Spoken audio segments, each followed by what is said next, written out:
हमारे साथ हैं यूपीएससी सीएससी रैंक 1 शक्ति दुबे। शक्ति, बहुत बहुत स्वागत है आपका। शुक्रिया संसद टीवी के साथ जुड़ने के लिए। समझेंगे शक्ति, मैं जानती हूँ कि तब से आप इस बात को जवाब देते देते मुझे लग रहा है काफी बार जवाब दिया, लेकिन मेरे दर्शकों के लिए एक बार फिर जी 4 अटेम्प्ट हो गए थे, 5वां अटेम्प्ट जी। जब रिजल्ट के लिए चेक करने के लिए क्लिक किया, क्या लगा था, क्या सोचा था?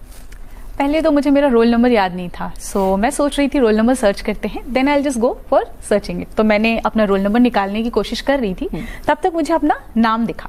मुझे लगा शायद मैं किसी एक बीच के पेज पे हूँ, बिकॉज आई नेवर, मतलब मुझे नहीं उम्मीद थी कि शायद ये पहला ही पेज है। फिर मैंने स्क्रॉल करके साइड में देखा, वहाँ 1 लिखा हुआ था। उस वक्त मुझे कॉल आया तो कहा गया कि शक्ति कैसा रहा, तो मैंने कहा मेरा नाम रैंक 1 के सामने लिखा है, मुझे लग रहा है ये फेक पीडीएफ है।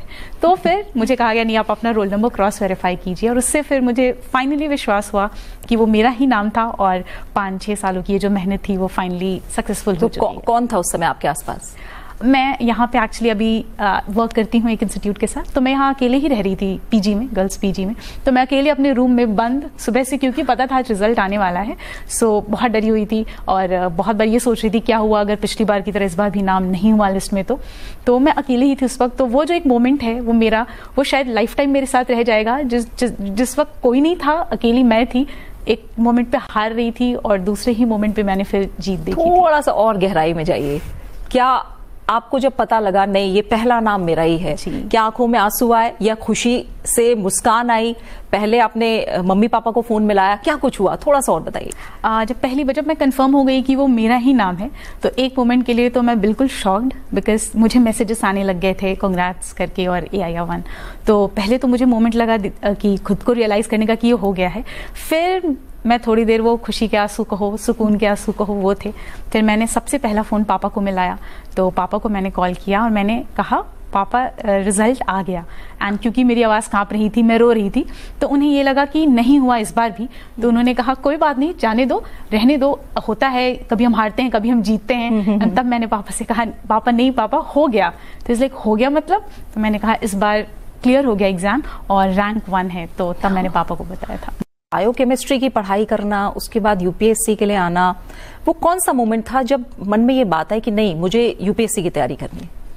अगर मैं अपनी बात करूं तो ये सपना तो पापा का था, क्योंकि पापा पुलिस डिपार्टमेंट में काम करते हैं यूपी पुलिस के साथ। तो वो सपना बहुत ही बचपन में कभी उन्होंने देखा था, बट नॉर्मल स्टूडेंट्स की तरह हम भी जब 11th-12th में बात आई स्ट्रीम चूज़ करने की, तो मेरा सपना था कि मैं डॉक्टर बनूंगी। तो मैंने बायो की स्ट्रीम चूज़ करी।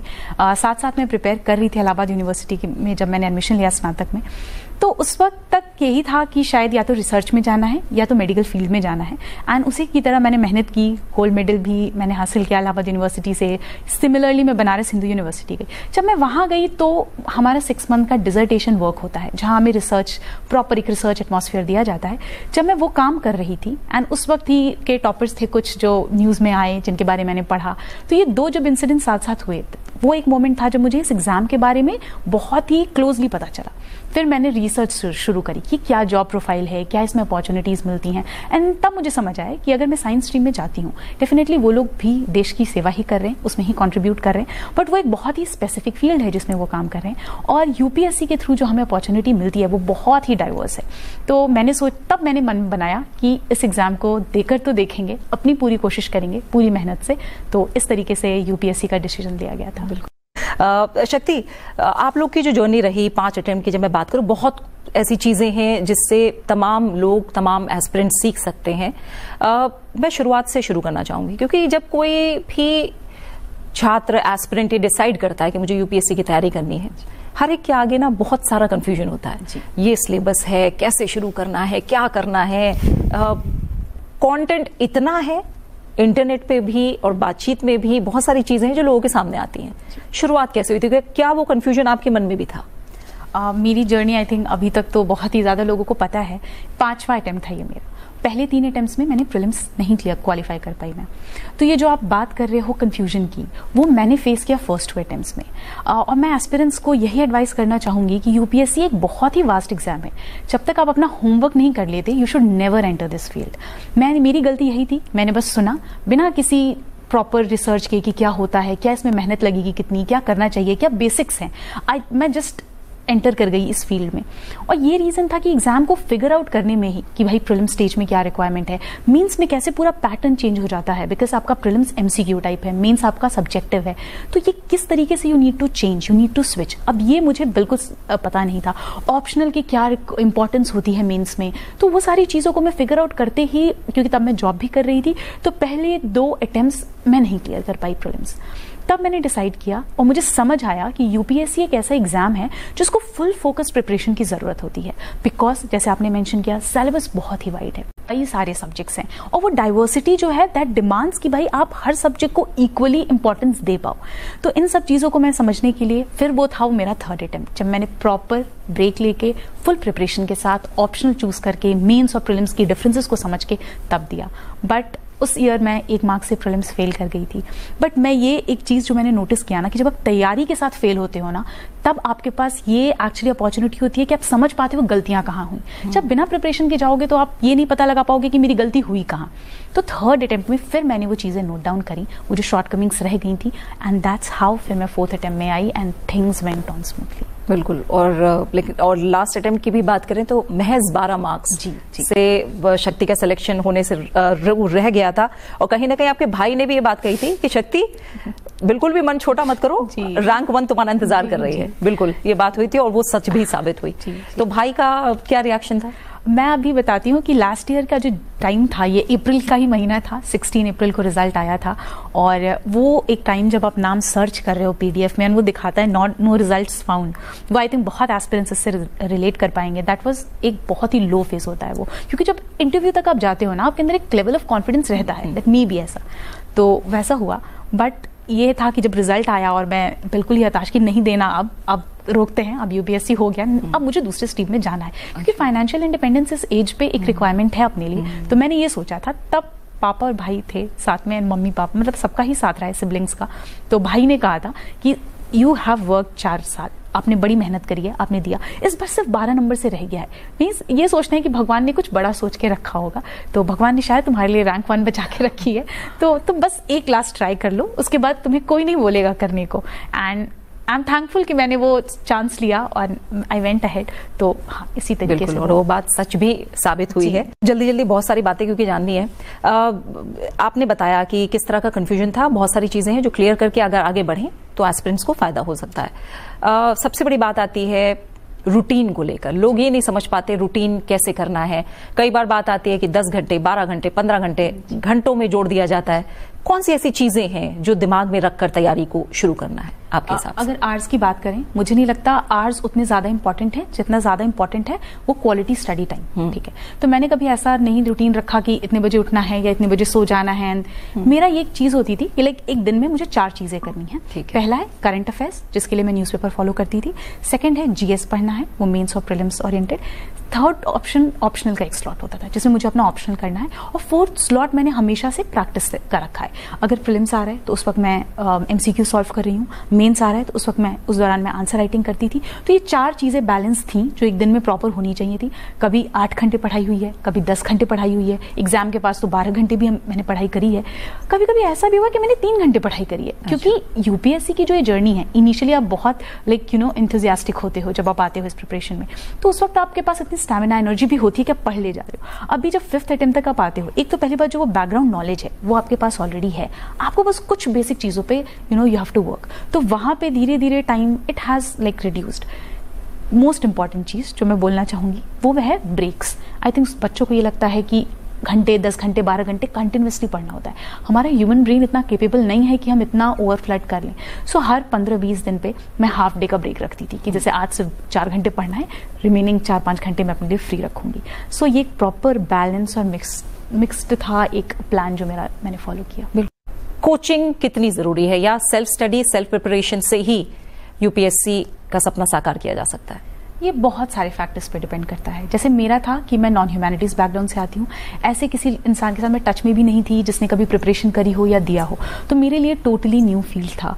तो मुझे लगा कि मुझे गाइडेंस की ज़रूरत है और इसलिए मैंने फाउंडेशन कोर्स ज्वाइन करा था। बात अगर मैं कहूँ कि ज़रूरी है या नहीं, तो वही अब ये डिपेंड करता है। अगर आपका बैकग्राउंड है सब्जेक्ट में तो आई थिंक सेल्फ स्टडी से भी हो जाता है। अगर आपको कोई गाइडेंस देने वाला है, थोड़ी बहुत अगर कहीं आप फंस रहे हो, आपको कोई समझाने वाला है, तो आई थिंक इस केस में बिना कोचिंग के भी चीज़ें सॉल्व हो सकती हैं। स्पेसिफिकली कोविड के बाद अगर देखा जाए, बहुत से फ्री ऑनलाइन रिसोर्सेज अवेलेबल हैं यूट्यूब वगैरह पे, जहाँ पे बहुत सारे चैनल्स हैं जो फ्रीली पढ़ा रहे हैं। बट फिर अब वहाँ पे एक इशू आ जाता है क्रेडिबिलिटी का, बिकॉज चैनल्स कैसे हैं, क्या जो पढ़ा रहे हैं उनके पास वो रिक्वायर्ड नॉलेज है या नहीं है। तो बहुत सारे फैक्टर्स हैं। ये टाइल से अगर डिटर्मिनेशन है तो even self study would help you. But अगर आप थोड़े से भी कंफ्यूज हो, तो मैं कहती हूँ कि अगर आप कंफ्यूज हो, आपको गाइडेंस चाहिए, तो आप मेंटरशिप भी अवेल कर सकते हो। आप अगर चाहो तो किसी कोर्स में एनरोल कर सकते हो। आपने इसको लेकर भी क्या कुछ मिथ्स हैं जो आप तोड़ना चाहोगे, या कुछ बातें हैं जो सच में सही हैं? क्या ह्यूमैनिटीज लेकर लोग ज्यादा आसानी से सफलता प्राप्त कर सकते हैं, या फिर ज्यादा मेहनत करनी पड़ती है? क्या ऐसी बातें हैं जो आप बताना चाहोगे इसे लेकर? मैं तो ये कहूंगी कि यूपीएससी एक ऐसा फील्ड है जो इतना बैलेंस्ड है। यहाँ पे आप कभी नहीं कह सकते हो किसी एक स्पेसिफिक स्ट्रीम का फोटे है। ह्यूमैनिटीज है, इक्वली बैलेंस्ड है आपका साइंस एंड टेक्नोलॉजी। सीसैट में इक्वली आपका रीजनिंग, क्वांट एप्टीट्यूड भी चेक हो रहा है। तो आई थिंक ये बहुत ही बैलेंस्ड तरीके से एग्जाम को रखा गया है। मैंने जो साइंस से ह्यूमैनिटीज का स्विच था, वो इसीलिए इनिशियली मुझे थोड़ा कंफ्यूजिंग लगा। बट अगर बात करें लाइक ऑप्शनल में भी मैंने ह्यूमैनिटीज सब्जेक्ट ही लिया। इसके भी कुछ अपने कारण थे। फर्स्ट, आई थिंक ऑप्शनल एक ऐसा सब्जेक्ट है जिसके साथ आप मैक्सिमम टाइम अपना प्रिपरेशन का स्पेंड करते हो। तो जरूरी है कि वो सब्जेक्ट आपको इंटरेस्टिंग लगे, क्योंकि आपको बहुत ज्यादा टाइम देना है। तो मैंने इनिशियली तो सोचा था कि कोई बायो स्ट्रीम से रिलेटेड हो तो ऐसा कोई ऑप्शन मैं लूंगी, बट उसमें मुझे इंटरेस्ट नहीं आया। मे बी ये था कि मैंने पिछले 5-10 सालों में इतना साइंस पढ़ लिया था। गोल्ड मेडलिस्ट होने के बाद आपने उसको चेंज करा ऑप्शनल सब्जेक्ट को। जी, बिकॉज एक्चुअली जो प्रॉपर लाइफ साइंस का सब्जेक्ट है बायोकेमिस्ट्री, वो यहाँ नहीं था ऑप्शनल के लिए। एंथ्रोपोलॉजी था जिसके कुछ यूनिट्स थे, बट बाकी इनिशियली जब मैंने देखा तो उतना मुझे इंटरेस्टिंग नहीं लगा। But political science and international relation, मैं आज भी कहती हूँ कि ये एक ऐसा सब्जेक्ट है जिसने मुझे लास्ट अटेम्प्ट में आई थिंक लिस्ट के बाहर रखा, और ये इस अटेम्प्ट में आई थिंक वही सब्जेक्ट है जो मुझे आगे लेकर गया। बिकॉज द थिंग इज कि मैंने इतना इंटरेस्टिंग था कि मैं इफ आज क्या पूरा दिन PSIR पढ़ो, मैं पूरे दिन पढ़ सकती हूँ। तो इंटरेस्ट एक फैक्टर होता है that you have to take into account. तो वो एक जरूरी चीज थी जिसकी वजह से मैंने ह्यूमैनिटीज का ऑप्शन ऑप्ट किया था। ठीक है शक्ति, इसके बाद मैं चाहूंगी अगर आप थोड़े से और टिप्स दे पाएं, जो भी ये 5 अटेम्प्ट की जर्नी रही है, क्या करना है, क्या नहीं करना है? अगर आई थिंक इस एग्जाम में क्या करना है ये सब बता रहे हैं, क्या नहीं करना है कुछ चीजें हैं जो बहुत इंपॉर्टेंट है। पहली चीज जो मुझसे गलती हुई कि सिलेबस को बिना समझे properly I stepped into the preparation. तो ये गलती तो नहीं करनी है। पहले सिलेबस उठाएं। मेंस का बहुत ही डिटेल सिलेबस यूपीएससी ने दिया है, हमें ये देखना चाहिए। उससे ये पता चलता है क्या पढ़ना है।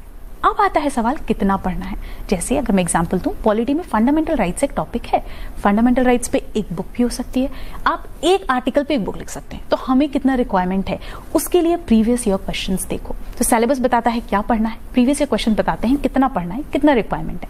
ये 2 चीजों के बाद तीसरी चीज आते हैं बेसिक्स। एंड बेसिक्स के लिए आई थिंक एनसीईआरटी से बेहतर कुछ नहीं है। अब मैं ये बिल्कुल नहीं कहती कि 6 से 12 की सारी एनसीईआरटी पढ़नी है। कुछ स्पेसिफिक, कुछ बेसिक्स हैं जिनको आपको रेफर करना है। बहुत ही limited number of standard books, क्योंकि आई थिंक एक मुझसे जो गलती हुई कि वो मैं बहुत सोर्सेज को रेफर करती थी। अब जिस सब्जेक्ट से डर लग रहा है, जैसे हिस्ट्री वीक है, तो हिस्ट्री के लिए मैंने कम से कम 10 किताबें पढ़ ली हैं। आप उसको कंसोलिडेट नहीं कर पाओगे, आप उसको रिवाइज नहीं कर पाओगे, तो अल्टीमेटली उस नॉलेज का कोई यूज नहीं है। तो ये भी मैं कहूंगी कि बहुत ही मिनिमम बुक लिस्ट रखो। आई थिंक पढ़ने से ज्यादा इंपॉर्टेंट एक रिपीटेड रिविजन स्लॉट, कि हर 10 दिन बाद, 10 दिन नहीं तो 20 दिन बाद मैं 1-2 दिन का स्लॉट, कि पिछले 20 दिन में जो पढ़ा उसको मैं रिवाइज करके उस पर एक टेस्ट सॉल्व करके और तब मैं आगे बढ़ूं। तो ये कुछ चीजें हैं जो मुझे लगती हैं रिक्वायर्ड हैं इस फील्ड में। ठीक है।